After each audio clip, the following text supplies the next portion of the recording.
Salam sehat anak-anak. Hari ini Sir akan memberikan layanan informasi di bidang bimbingan karir. Sir akan menjelaskan secara singkat mengenai materi hari ini.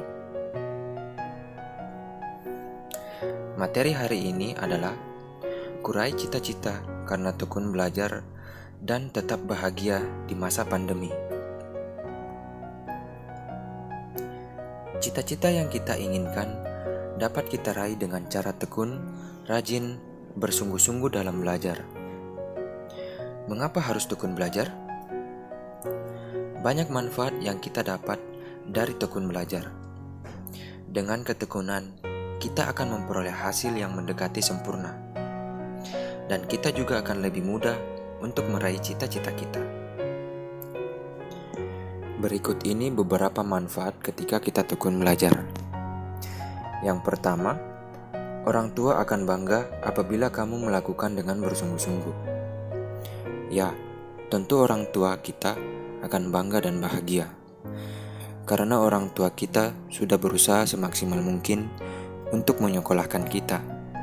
Dan mereka melihat kita tekun dalam belajar dan bersungguh-sungguh dalam belajar, orang tua kita pasti merasa bahagia dan bangga. Kemudian yang kedua, jika kita tekun belajar secara baik, kita akan mudah meraih prestasi dan semakin dekat dengan kesuksesan. Kemudian yang berikutnya, jika kita sudah meraih prestasi yang baik, kita bisa membuat bangga orang tua kita atau orang-orang di sekeliling kita. Oke. Terus yang keempat, kita akan mendapatkan penghargaan. Misalnya mendapat beasiswa. Nah, karena kita sudah meraih prestasi, mungkin dari pihak sekolah atau pihak kampus nanti ke depannya akan memberi kita penghargaan, mungkin berupa beasiswa. Nah, beasiswa ini akan membiayai pendidikan kita. Jadi, kita sudah bisa meringankan beban orang tua lagi di bagian keuangan. Jadi, orang tua tidak perlu lagi membiayai pendidikan kita, namun kita sendiri yang mampu membiayai pendidikan kita sendiri. Seperti itu. Kemudian, belajar keras adalah seperti menabur benih yang baik yang akan menghasilkan buah yang baik di kemudian hari. Nah, dari belajar keras kalian ini, kalian seperti menabur benih yang baik dan akan nanti menghasilkan buah yang baik. Nah, buah yang baik ini tentunya adalah suatu kesuksesan di kemudian hari. Jadi, tetaplah belajar dengan tekun, rajin, dan bersungguh-sungguh.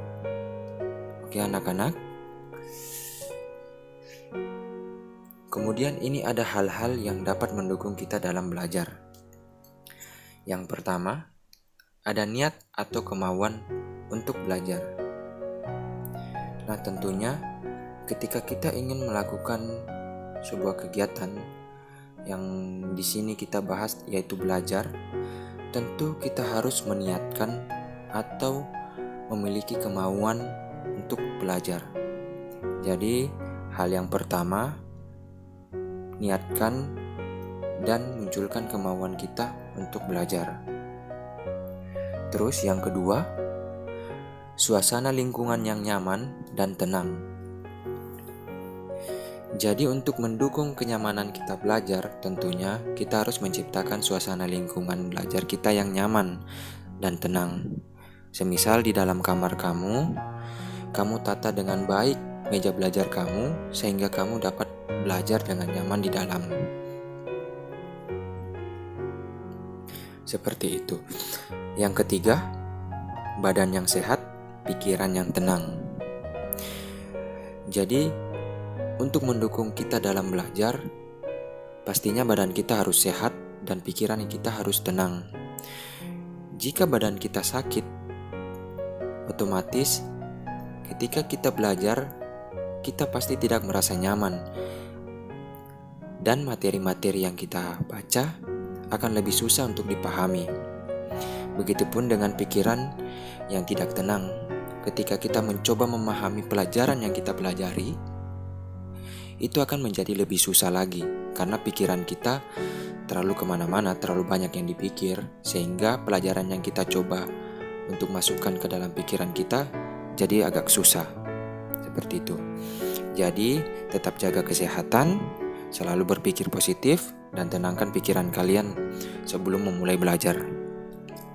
Nah, setelah ada niat, suasana lingkungan yang nyaman, dan badan sehat serta pikiran yang tenang, kalian mengatur jadwal belajar yang cocok atau yang nyaman buat kamu.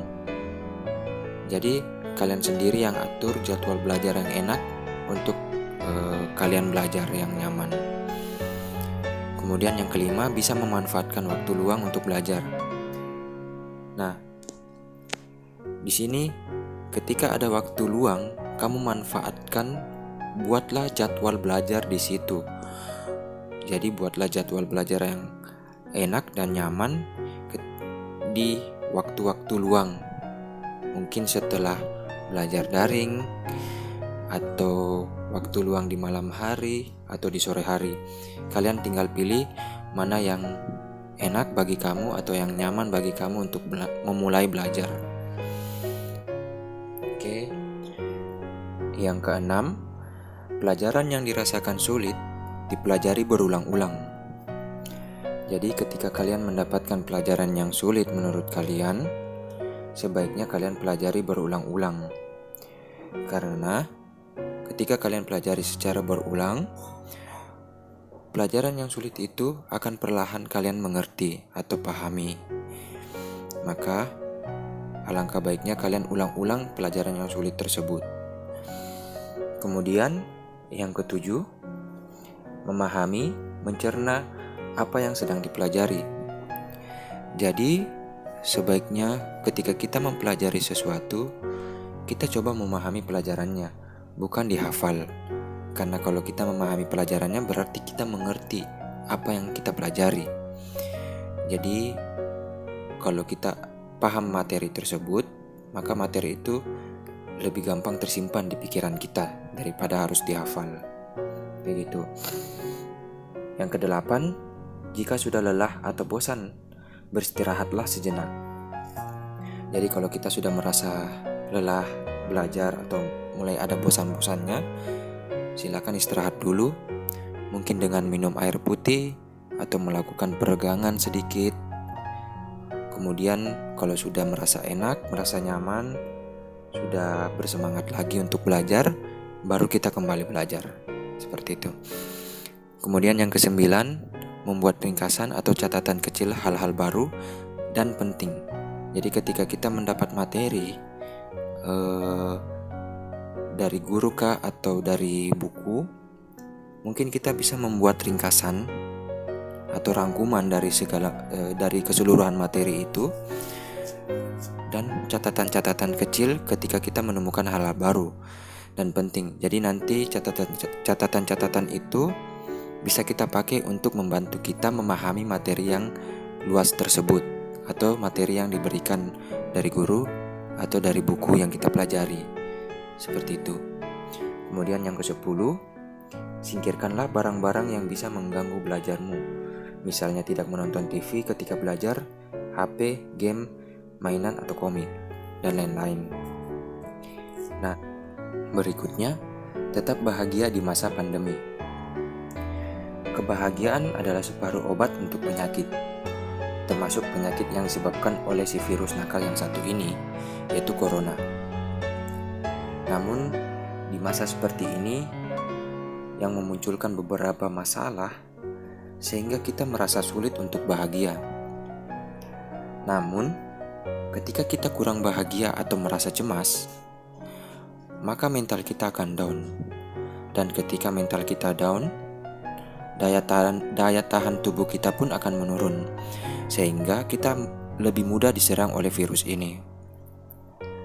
Nah, berikut ini ada beberapa cara untuk meningkatkan kembali rasa bahagia kita, sehingga daya tahan tubuh kita juga tidak menurun. Yang pertama, pastikan makananmu sehat dan bergizi. Jadi makanan sehat dan bergizi itu ibarat bensin untuk tubuh kita. Meski hanya belajar dari rumah, tapi tubuh kita justru membutuhkan semakin banyak makanan baik. Jadi kalau kita mengkonsumsi makanan yang baik, maka tubuh kita juga terkondisikan juga dengan baik. Sehingga akan mempengaruhi mental agar tetap bahagia. Jadi tetap konsumsi makanan yang sehat dan bergizi setiap hari. Kemudian yang kedua, olahraga untuk perbaiki mood. Olahraga itu sangat bisa memperbaiki suasana hati. Ada penelitian yang membuktikan bahwa berjalan kaki selama 15-20 menit bisa membuat seseorang tetap bahagia dan suasana hatinya selalu terjaga. Namun di saat seperti ini, karena adanya physical distancing dan tidak bolehnya ada kerumunan, maka pastikan kalian melakukan hal ini dengan sendiri atau di halaman depan rumah saja, atau di depan kompleks di depan rumah kalian. Jadi kalian tidak ada berkerumun dan tetap memakai masker atau menjalankan protokol kesehatan sehingga kalian terhindar dari paparan virus corona.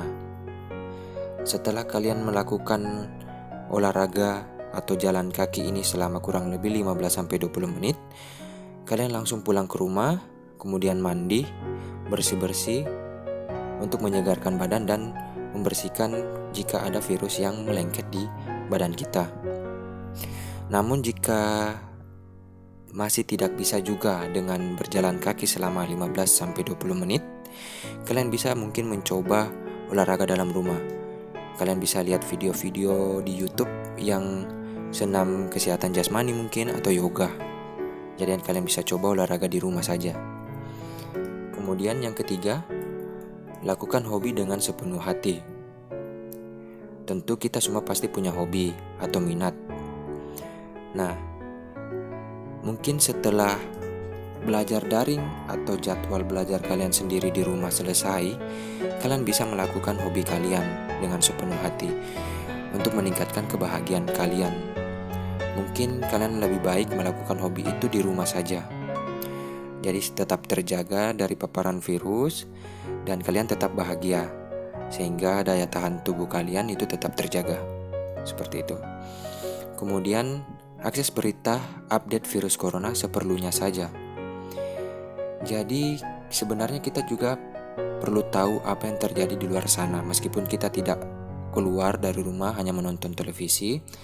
Tapi alangkah baiknya kita batasi beritanya, ya seperlunya saja. Dan alangkah baiknya juga kita menonton dari saluran resmi pemerintah mengenai berita virus corona ini. Karena di luar sana masih banyak konten-konten atau berita-berita hoax yang tersebar, yang sebenarnya hanya untuk membuat heboh saja. Maka kalian harus tetap berhati-hati dalam menonton berita. Kalian nonton berita yang seperlunya saja, karena ini bisa sangat mempengaruhi kondisi mental kita. Kalau kita mendapat berita yang hoax, mental kita akan down lagi, daya tahan tubuh kita akan down lagi. Jadi alangkah baiknya kita nonton berita yang seperlunya saja. Kemudian yang kelima, hubungi keluarga, saudara, atau orang terdekat via video call. Jadi untuk melepas kerinduan bersama teman kah atau saudara, tapi belum bisa berkumpul, belum bisa ketemu, alangkah baiknya kita menggunakan video call saja atau via telepon. Itu untuk menjaga kamu dan menjaga keluarga atau menjaga orang lain dari penyebaran virus ini. Kemudian yang keenam, jangan mencari rasa bahagia dengan belanja.